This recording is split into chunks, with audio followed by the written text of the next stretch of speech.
Russia में SCO की बैठक में हिस्सा लेने जाने से पहले ही रक्षा मंत्री राजनाथ सिंह ने साफ कर दिया था कि वो चीनी रक्षा मंत्री से किसी तरह का कोई संवाद स्थापित नहीं करेंगे।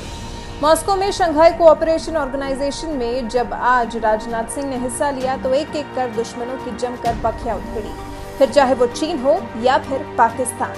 चीन की तरफ से लगातार सीमा पर तेज होती गतिविधियों पर हमला बोलते हुए रक्षा मंत्री ने कहा कि क्षेत्रीय स्थिरता शांति के लिए आक्रामक तेवर को खत्म करना जरूरी है, जो चीन छोड़ ही नहीं रहा, बातचीत का नाटक भी कर रहा है और लगातार आक्रामक रुख भी अख्तियार किए हुए है। रक्षा मंत्री ने आगे कहा, एक दूसरे के प्रति विश्वास, गैर आक्रामकता और संवेदनशीलता का माहौल एससीओ क्षेत्र की शांति, स्थिरता और सुरक्षा के लिए अहम है। चरमपंथी प्रोपेगेंडा से निपटने के लिए और कट्टरवाद को खत्म करने के लिए एंटी टेरर मैकेनिज्म को अपनाया जाना बड़ा फैसला है। सूत्रों से जानकारी ये भी मिली है कि भले ही राजनाथ सिंह भारत से ही चीनी रक्षा मंत्री से मुलाकात से इनकार करके गए थे, लेकिन चीन के रक्षा मंत्री वेई फेंघे ने अपने समकक्ष भारत के रक्षा मंत्री राजनाथ सिंह के साथ बैठक के लिए समय मांगा है। हालांकि भारत की तरफ से कोई जवाब नहीं दिया गया है। 15 जून के बाद से चीन और भारत के रिश्तों में कड़वाहट है। चीन ने धोखा दिया और भारत ने अपने 20 जवानों को खो दिया। सिंह ने साफ कहा कि हमें संस्थागत क्षमता चाहिए ताकि पारंपरिक और गैर पारंपरिक खतरों, आतंकवाद, नशीले पदार्थों की तस्करी और राष्ट्रों के बीच होने वाले अपराधों से निपटा जा सके। उसके बाद राजनाथ सिंह ने अपने एक और पड़ोसी को निशाने पर लिया, जो आज से नहीं बल्कि चीन से दुश्मनी होने से भी पहले बीते काफी दशकों से भारत का दुश्मन बना बैठा है। बात कर रहे हैं पाकिस्तान की। रक्षा मंत्री ने कहा कि जैसा कि आपको पता है, भारत हर तरीके के आतंकवाद की निंदा करता है और उन लोगों की भी जो इसका समर्थन करते हैं।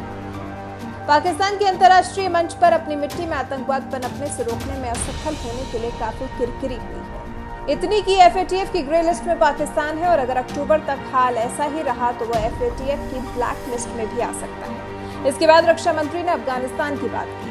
अफगानिस्तान की हालत पर चिंता व्यक्त की, कहा कि अफगान नेतृत्व वाली और अफगान नियंत्रित शांति प्रक्रिया की दिशा में भारत अफगानिस्तान के लोगों और सरकार का समर्थन करता रहेगा। खाड़ी के देशों के हालात पर भी चिंतित रक्षा मंत्री ने कहा कि भारत को खाड़ी देशों की चिंता भी है और सभ्यता के साथ लिंक भी। भारत के सभी दोस्तों से सम्मान, संप्रभुता, बिना आंतरिक मुद्दों में दखल दिए बातचीत के जरिए आपसी मतभेदों को सुलझाने की अपील करते हैं। आखिर में भारत के रक्षा मंत्री राजनाथ सिंह ने कहा, मैं इस बात का भरोसा दिलाना चाहता हूं कि भारत वैश्विक सुरक्षा के विकास के लिए प्रतिबद्ध है। ये पारदर्शी, खुला हुआ, सबको शामिल करके नियमों के आधार पर और अंतर्राष्ट्रीय कानून के मूल्यों के साथ होगा। आपको बता दें, रक्षा मंत्री राजनाथ सिंह 3 दिन के रूस के दौरे पर हैं। बैठक में शामिल होने के अलावा भारत और रूस के बीच में अत्याधुनिक हथियार AK-203 राइफल भारत में बनाने के लिए एक बड़े समझौते को अंतिम रूप दिया जा चुका है। आधिकारिक रूसी मीडिया ने इस बात की पुष्टि की है। AK-203 राइफल AK-47 राइफल का नवीनतम और सर्वाधिक उन्नत प्रारूप है।